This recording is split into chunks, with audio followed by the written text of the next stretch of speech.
already discussed an introduction to private equity, having a better understanding of what that is. Also then a better understanding of private equity is in terms of a fund model. And now we're going to talk about something that's probably the most exciting out of all of them, which is performance metrics. And that is important in so many different cases. But we'll touch on the nuances of why it varies between LPs and GPs, and how it feeds into your decision making overall. So the objective is to really just understand why they're important, why we have these performance metrics, which seems self-explanatory, but it also varies according to market players, which we will touch on. We'll touch on most common metrics and some fund level and some asset level metrics, and also the purpose of each of these metrics in terms of how we use them, either as an LP for assessing your investment or as a GP to determine how effective you're actually deploying capital and if you're effectively doing your job, justifying your margin that you're getting out of the deal. And then finally, and I think most importantly, is some pitfalls and misinterpretations when we start building models and we're assessing the investment viability. It's so easy to sometimes just forget net versus gross, or looking at a different multiple in a different context. But we'll touch on each of those individually as well. So the lingering question is why does performance metrics actually matter? And I mean, it seems self-explanatory, but it really does vary in a private equity context in terms of your LPs, your limited partners, your investor, the people that's committed their equity capital, and for GPs in terms of their strategy formulation, as well as the sponsors when they are involved. Because as we know, private equity returns are quite obscure in that sense, because when we've discussed in the previous webinar about, pooled investments and, blind investments, and you deploy capital or you commit capital to a project, but you have no idea what the return is going to be for that individual asset.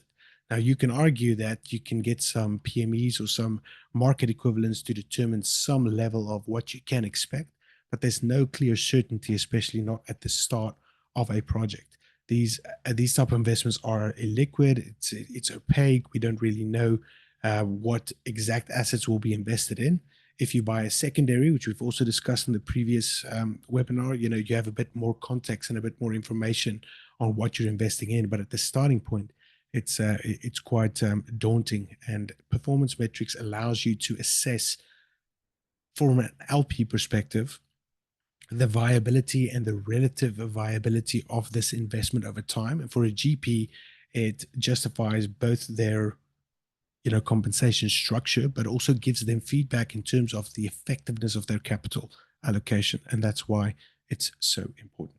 So in terms of limited partners, I think I've already answered much of that in the previous slide, but the limited partners, it's all about how is my investment doing? If you're investing your capital, you need to have an idea of how this performs, because it's an illiquid investment compared to something that might be potentially liquid, especially within a multi-asset portfolio if you're looking for anti-correlation or if you're looking for some kind of diversification benefits.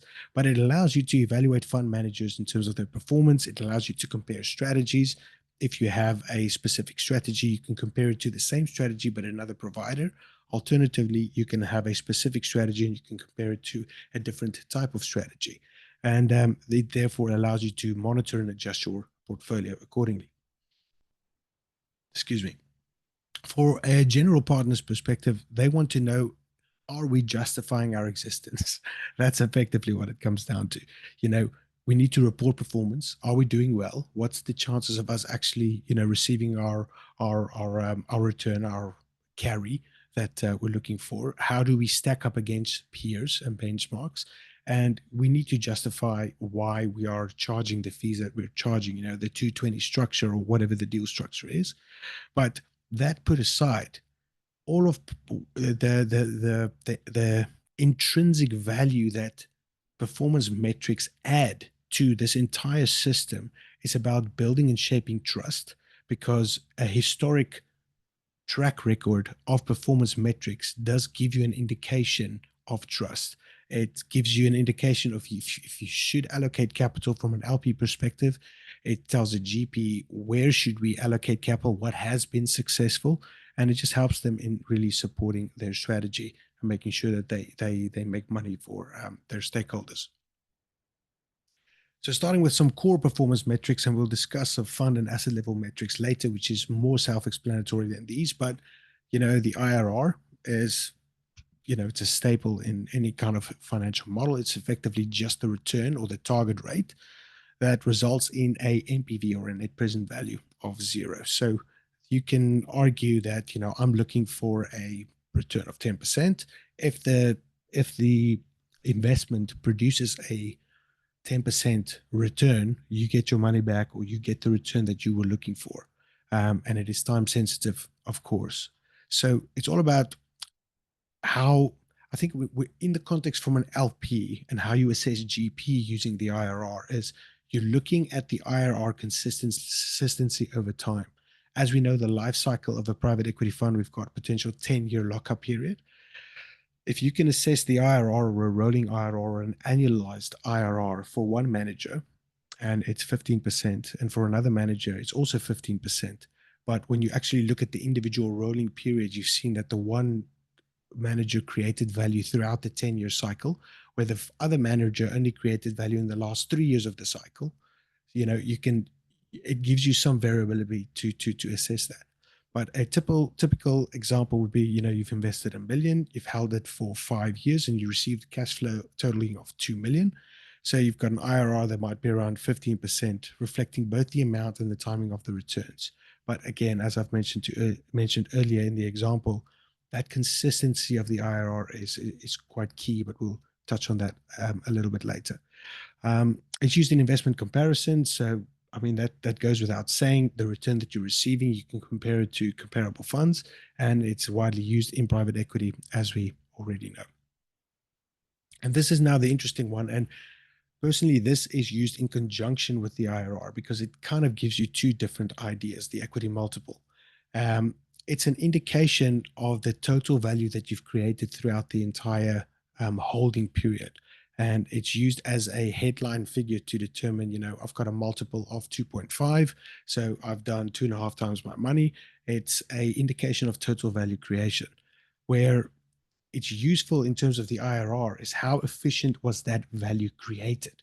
So if you have an equity multiple of 2.5% or 2.5 times, hypothetically, on face value, that's great. My money's 2.5 times of what I've invested. However, if that's realized over 20 years, your IRR is incredibly low, which means your capital allocation over time has been quite poor, if that makes sense. So comparing equity multiples to other funds, let's say 5 years or 10 years over the same duration, that's what really, really matters. So I've laid down the definition here, but hopefully it's already been clear, but it measures the total return of the capital that you've invested compared to the total equity capital that you get out effectively. But it doesn't account for time, as I've mentioned earlier. So an example would be an investor contributes 1 billion, the investment returns 2.5% over time, and your multiple is 2.5 times, which means that the investor has made 2.5 times their investment.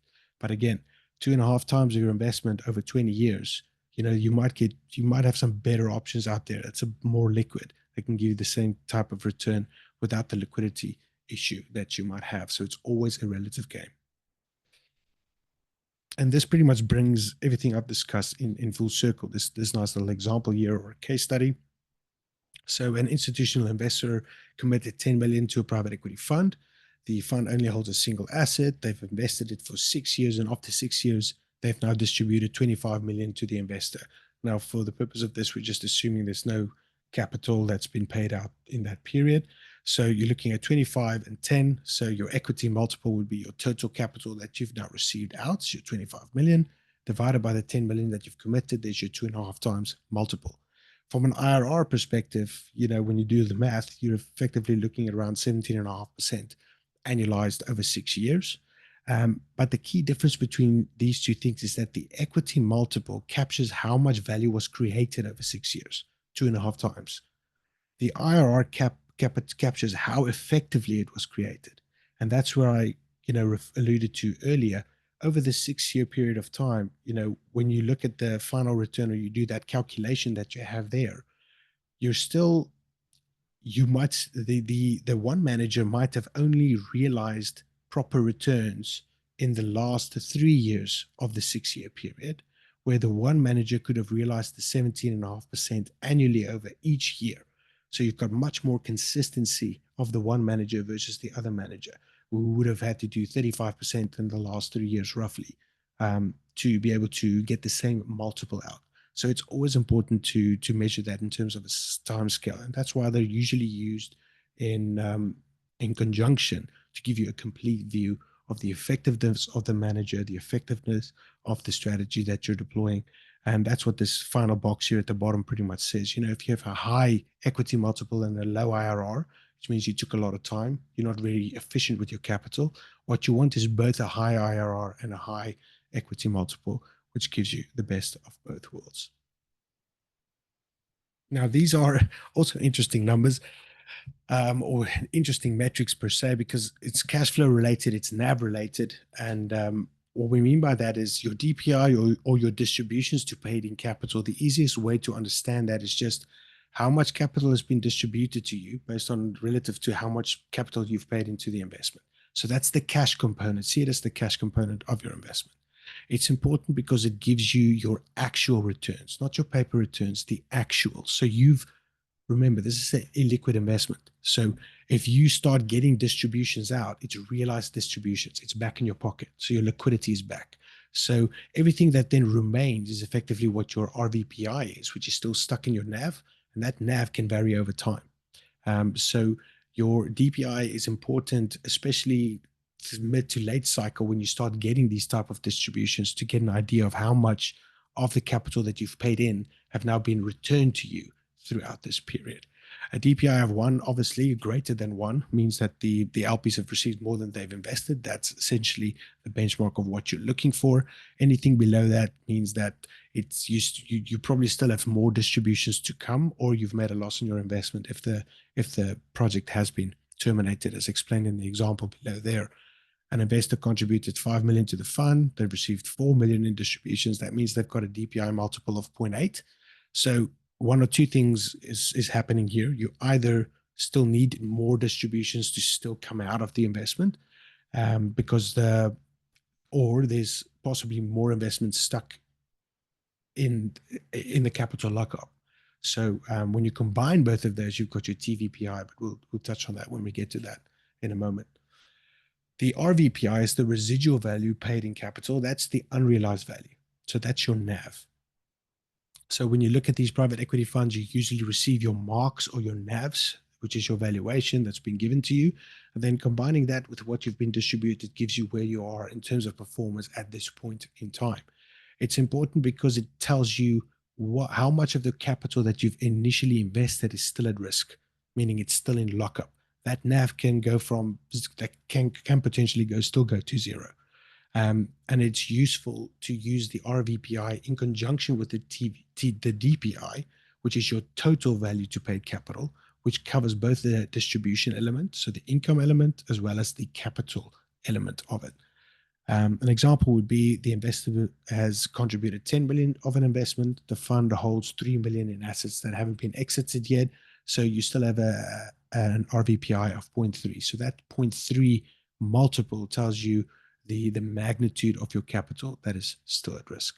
And then simply the TVPI is just a combination of both of those. If you don't, it's not the same example, but if you, assuming this is the exact same investment, if you have a DPI of 0.8 and an RVPI of 0.3, you're essentially sitting on a TVPI of 1.1. So it tells you something because of the summation of both components of that capital. The relevance of the TVPI is that it gives you a comprehensive view of your entire capital, where it is, how much has been distributed, how much is still in lockup, how much the risk is still available. If you have an RVPI of 0.8, it means you still got a lot of liquidity risk, a lot of capital still stuck in the investment that is yet to be distributed. But it's useful at any point, but particularly in the midlife, because at the start you don't have a lot of distribution, so you're just pretty much looking at the NAV all the time. An example would be the LP committed 10 million, they've received 6 million in DPI, so their distributions, and the remaining is 5 million that's stuck in NAV. So you've got a 5 million component that is still still subject to liquidity risk. So your RVPI would be 0.5. And when you combine that, you're sitting on a TVPI of 1.1, combining both capital elements. And that's just useful to know because it gives you an idea of the two components that's driving your final return, the distribution element, the capital appreciation element, which is useful when we analyze private equity overall. Now, I'm just cautious of time, so I'll speed up slightly. I know I'm a South African, we all speak fast all the time, but I'd like to get through all of this. But fund level metrics, most of what you see on here on screen, you already know. So there's small little nuances. When you talk about committed capital, that's capital that you as the LP commit. It doesn't mean it's already called. It can still be sat in your portfolio, managed before it's been called by the GP, but it's not necessarily called. Your called capital are the proportion of the committed capital that the GP has started to draw down so that they can build up that private equity investment throughout the life cycle. And then you've got unfunded commitments is pretty much everything that's still in the LP's account that hasn't been called by the GP yet. So it's still waiting to be called. The net asset value is essentially just how these funds are or the metric used to determine the value of the fund. It's your total assets and your liabilities. And then vintage year, we've touched on this twice over the last 2 weeks. I think it's just incredibly important to note that, a vintage year of 2015 and a vintage year of 2018 is, even though it's the same manager following the exact same strategy, the market environments in those periods are different. So we should always compare apples with apples, vintages with vintages, years with years. Because overall, these fund metrics, help assess what is the pace of everything that's happening between the relationship between the LP and the GP, how much liquidity exposure you have, how much is already in lockup, how much still needs to be called. And then, of course, it also allows you to look at relative performance for comparison purposes. And then we've got asset level metrics. So this is the type of metrics that you have in your Excel model. Your net operating income, so from a rental perspective, it would be your rent excluding expenses. Your cap rates, we all know what that is, your NOI and your property value, helps with valuation, help with comparisons. And then I think the most important one on this entire sheet is your debt service coverage ratio, which is essentially just determining how much of your NOI, how much of your income can cover the debt that you are actually taking on. And what makes this quite interesting is you have relationships within the mandate of a private equity investment where you have rolling debt covenants. And what I mean by that is you need to have, for example, a debt service coverage ratio of 1.1 times throughout the entire cycle. As soon as it dips below that, there might be more capital that needs to be called, almost like a bit of a margin call. So there are these type of structures, especially when you start looking at more expensive investments and more expensive capital structures and financing. But I just thought that would be useful to note. And then you've got your loan to value. We all know what that is, how much debt, how much leverage you have in your portfolio. And these are important because they feed directly into your fundamental output that determines if this investment is going to be viable or not. Hence the reason why it's important to keep that in mind. And it also feeds into other metrics like your TVPI, IRR, etc. So it's worth noting those. Let's look at some practical insights. I think we've covered much of this already, but let's assume a high TVPI with low DPI. What that tells you, there's a lot of capital that's still in lockup. We've already discussed this. Its application would be for the manager's decisions. Should the LP, you and I, should we invest in the next vintage? Is this guy really knowing what he's doing? Is he efficiently deploying capital or not? If you have a high equity multiple with a low IRR, it's a long hold. So there's really been a slow capital burn in allocation. So you can assess this throughout the middle of the fund, let's say the middle of the fund cycle. How does the fund perform relative to everything else? Is this just subject to the fund and the manager's expertise, or is this a wider market issue that can justify either continuing your relationship in the future or terminating it or switching to another provider? A low debt service coverage ratio and a high debt, if you've got a high leverage strategy, of course, that's a red flag for potential leverage risk or substantial credit risk in that sense. For a GP, it's to reflect on the strategy. For us as the LP, it's about, listen, why is this investment that this GP is picking, why is it not generating enough income to service debt payments? So it goes both ways in that respect, but that's just some practical examples for you all. Gross versus net, we won't touch on this a lot. We've already covered that in the previous, but effectively, you've got your gross return. That's important for the GP, and you've got the net return, which is important for the LP. And what comes in between is essentially just the compensation structure and the performance fees, so which is your pretty much your carry, and then your management fee. And net of that, you have your net IRR. For us as the LP, it's important because we care about fees. Of course, we need to justify investing in this asset net of fees to determine its viability, not just in our portfolio, but in terms of its return to other alternatives that is available. Vintages and benchmarking. I think I just put this slide in here to make sure that everything you understand of performance metrics comes down to a relative scale. Vintage of 2015 to be compared to a vintage of 2015 for a fair comparison. A core strategy is not the same as a value add strategy. It's got different risk return metrics. In terms of regions, you've got an opportunistic strategy in the US is different from an opportunistic strategy in emerging markets. So it's always making sure that you compare apples with apples, because if you have a multiple of 1.6, a TVPI of 1.6, it looks great, but if it's not compared to an actual peer group or a PME, it might actually be lower than what you can get from other providers. So it's always a relative comparison. And then finally, context matters. At the end of the day, there's no point in chasing an IRR with actually understanding, understanding the risk associated with it. And what I mean by that is, and we've touched on this earlier, if you have two different strategies, one is 3 years in its life cycle, the other one is 5 years in a life cycle. After 3 years, the first one, made, or let's just use the example that I have on the screen, 50% IRR after 1 year looks fantastic. Of course, like, wow, what is this guy doing? But it should actually flag what drove this. What's the reason? It's not sustainable to get a 50% IRR in the first year, because time reveals where the value creation happens. Time reveals the GP's ability to efficiently deploy capital and get you that return that you're looking for, because PE is a long-term game. That's the whole point of the liquidity dynamics within the asset class. Ignoring cash flow timing is another potential pitfall. If you have a high MOIC, it doesn't mean success. When the time component is not considered, we've already touched on this earlier, 2.5 over 10 years is worse than obtaining 2.5 over 5 years. It's even worse if your IRR was actually only generated in the last 3 or 4 years of the 10-year period rather than throughout the entire cycle. So it's always considering the time component.